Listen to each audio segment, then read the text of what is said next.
pemain di depan sana. Tapi kita masih harus berfokus kepada seorang Super Mori di sini. Harus melaksanakan 1 melawan 4 pemain ya di depan sana. Jadi ini cukup berat tentunya bagi seorang Super Mori. Dan granatnya ternyata berhasil mendapatkan 1 buah pemain. Namun di feeds kita juga melihat bahwa KZE berhadapan dengan para pemain dari MRPX. Ini mulai terjadi peperangan nih di berbagai sisi. Padahal tadi awalnya anyep-anyep doang. Tapi ketika satu pemain atau satu tim mulai berperang, tim lainnya pun juga join the fight. Di situ kita melihat dari para pemain Bigetron di kanan bawah berhadapan dengan satu pemain dari Pikmi. Satu pemain berhasil ditumbangkan dan bahkan spreadown di kedua dilaksanakan dari seorang paslon 02 berhasil on point. Pikmi ternyata menjadi tim pertama yang harus dipulangkan ke daerah lobby. Berhasil menculik satu pemain dari tim RDP. Jadi RDP sudah kekurangan 1 amunisi pemain mereka. Tersisa 1 pemain saja yang masih aktif. Tapi untuk sekarang ini CAF, tim yang tadi mendapatkan WWCD di map pertama, mencoba untuk bisa mendapatkan posisi yang lebih baik atau mungkin beberapa poin sudah supaya memastikan mereka itu bisa masuk ke dalam top 8 dan menuju ke babak grand final. Tapi untuk di sana kita melihat tadi ada 1 pemain dari Bala-Bala yang berhasil mendapatkan 1 lawannya. Ya untuk sementara ini masih belum ternotis siapa. Tapi so far 30 detik dari sekarang mungkin akan menjadi waktunya bagi tim yang berada di LL untuk masuk ke dalam next circle. Oke, dari LL perlahan mereka yang tahu tidak mendapatkan circle, kayaknya mereka akan coba nge-screening compound demi compound sambil mereka juga dapetin lootingan dan juga lawan-lawan yang mungkin yang harus mereka tahan dulu langkahnya. Tapi dari RDP, lo udah lolos sih bro. Pemain plus main menurut gue udah cukup banget. Tapi dari MRPX Yoruh, ini tim yang deg-degser, tim yang memang lolos ke PMSL, ya kali gak lolos. Bisa lolos PMGC, tapi nggak bisa lolos ke babak grand final dari DGWB. Ini hal yang kayak nggak mungkin gitu apa yang terjadi oleh MRPX. Tapi dari Glue, mereka masih stay 4 player, kemudian juga CTR perlahan-lahan aja step by step di 40 detik yang tersisa. Permainan Watchtower dari 1-3 jadi 3-1 sekarang. 1 Watchtower di belakang, maju ke depan jadi 3 Watchtower di belakang. Perlahan mereka akan tektokan seperti itu nampaknya. Tapi dari HFX tadi, mereka lebih mengamankan lagi kompon-kompon kecil untuk mereka lebih mudah untuk melakukan pergerakan. I8 carry masih menjadi carry tulang punggung yang paling keras di situ bersama tim NZ90. Tapi dari HFX Mineral juga ikut membantu untuk melakukan lootingan. Dan di mana Bigetron Red Villains yang sudah siap siaga Genfos di sisi depan siap menyambut kedatangan mereka. Tapi dari Bala-Bala mereka sedikit try hard untuk coba nyapu bersih pemain NZ90. NZ90 mulai di posisinya. Dan bahkan 1 pemainnya yaitu dari seorang Pele harus ditumbangkan begitu saja. Ini NZ90 posisinya akan coba untuk diambil alih oleh beberapa pemain. Karena kita tahu juga untuk blue zone-nya sudah mulai. Oh ternyata sudah secara sempurna. Next circle-nya terlihat menuju ke daerah utara. Genfos sudah mengamankan checkpoint yang terlebih dahulu. Jadi dia bisa memberikan informasi terhadap teman-temannya. Tetapi masalahnya di sisi dari Genfos masih ada para pemain dari CAF. Namun kita masih harus fokus di sini di daerah outer. Ada 3 tim yang saling baku hantam terlebih dahulu. NZ90 dan juga Bala-Bala. Ada depan sana dari tim HFX tapi dia tidak join the fight karena memang di sini 2 tim ini yang harus saling melewati terlebih dahulu untuk bisa maju ke dalam next circle. NZ90 dari seorang Yoxboy dan 1 pemain dari seorang Ratai maju begitu saja menggunakan UMP-nya. 1 pemain berhasil didapatkan. Bahkan di sisi lain dari seorang Sense ditumbangkan begitu pula dari seorang Yok Boys.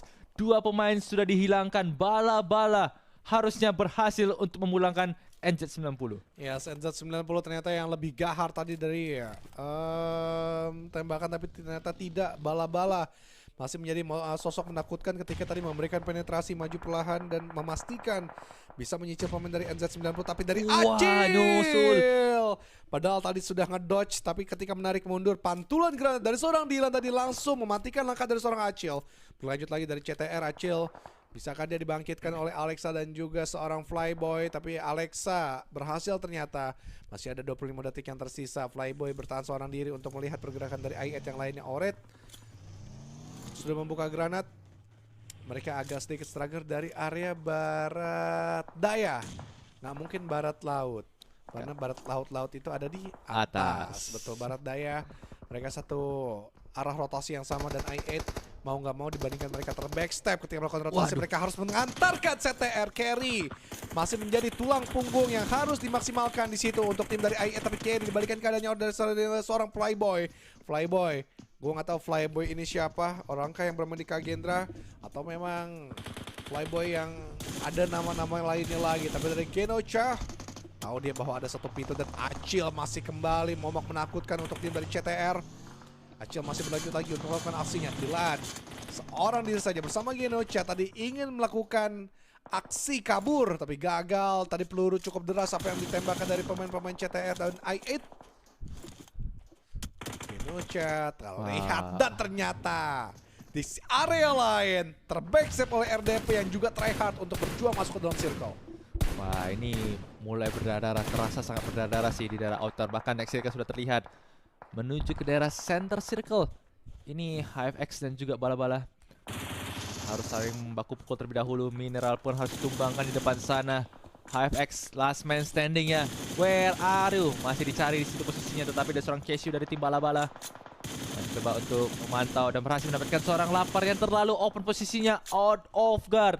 Tersisa 3 pemain lainnya dari tim Bigetron. Dia memang di sana berhasil mendapatkan para pemain dari ARF.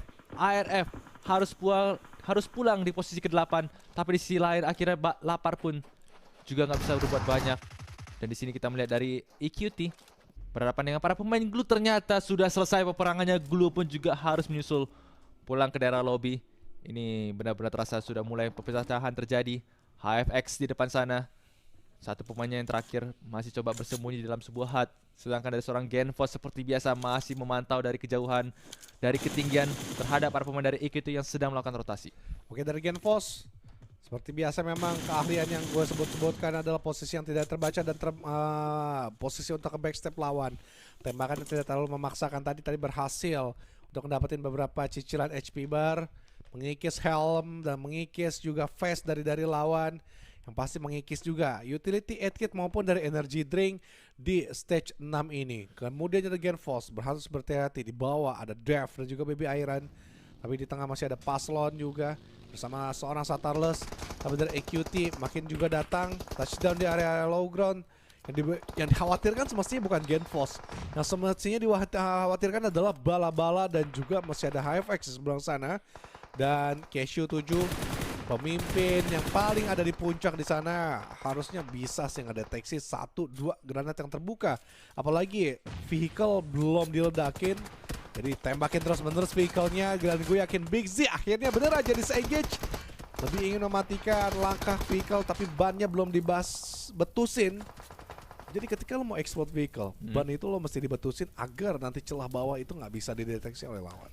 I see. Jadi benar-benar dipersempit angle-nya gitu ya. Bannya itu kalau lo belum dipecahin, jadi bawah-bawahnya itu kaki lo itu masih bisa ditembakin cuy. Tapi kalau bannya gembos, bawahnya tuh makin ketutup, angle buat kaki nggak kelihatan lagi gitu ya. I see. Tapi ketika mobilnya sudah meledak terlebih dahulu, bannya nggak bisa dipecahin kan? Iya. Nah, jadi emang bannya dipecahin dulu, baru mobilnya dihancurin, diledakin kan? Sepele, tapi menurut gue ketika membaca analisa dari China PL beberapa kali, itu adalah hal penting untuk jadiin fortingan. Itu nggak bisa disepelein lo masalah gembosin ban. Betul. Itu minor yang harus diperhatikan sih menurut gue juga. Bagaimana cara. Dan gue ingat banget kok waktu momen-momen PMCO global juga, Zuxi waktu itu ngambil pemain-pemain Cina dari kolong-kolong bawah dengan SKS-nya. Iya. Itu waktu itu keadaannya Luxi sama Zuxi udah ditinggalin padahal dari menit awal sama Microboy Ryzen, tapi mereka berdua berhasil mampu dapetin chicken. I see. Jadi gara-gara celah kecil itu ya, bisa dimanfaatkan semaksimal mungkin dan membuahkan sebuah hasil. Dan sekarang ini kita melihat juga dari seorang Cashew pun berhasil untuk ditumbangkan berkat ada celah kecil terhadap dirinya. Bigetron mulai bangun, sang robot mulai bangkit karena terlihat di sana berhasil mendapatkan beberapa pemain dari lawannya. Dari seorang Grims, Hiu dari tim bala-bala sudah mulai ditumbangkan juga, bahkan tersisa 2 pemain saja dari tim bala-bala. Dan masih ada dari tim CAF, tim tadi yang mendapatkan hashtag 1 di map pertama. Ini chance mereka untuk bisa menambah pundi-pundi angka dan Koko berada di paling atas, itu makin besar. Dan sekarang dari seorang Ratae berhasil meratakan seorang Genfos, dan bahkan Genfos pun tak dikasih ampun. Dia langsung dipulangkan straight to the lobby, dan Ratae pun juga harus pulang juga karena terkikis oleh Blue Zone yang menyakitkan. Sekarang 1 melawan 3 Satar. Apakah mungkin bisa menahan gempuran dari para pemain CAF yang tadi terlihat di map pertama itu sangat rapi, tapi satu bisa didapatkan. Sisa satu lagi ternyata. Granatnya, satu peluru bisa dapat dua. And clutch momen terbentuk. Satar menunjukkan kualitasnya. WWCD didapatkan. Wah, 15 ya. 15. 15.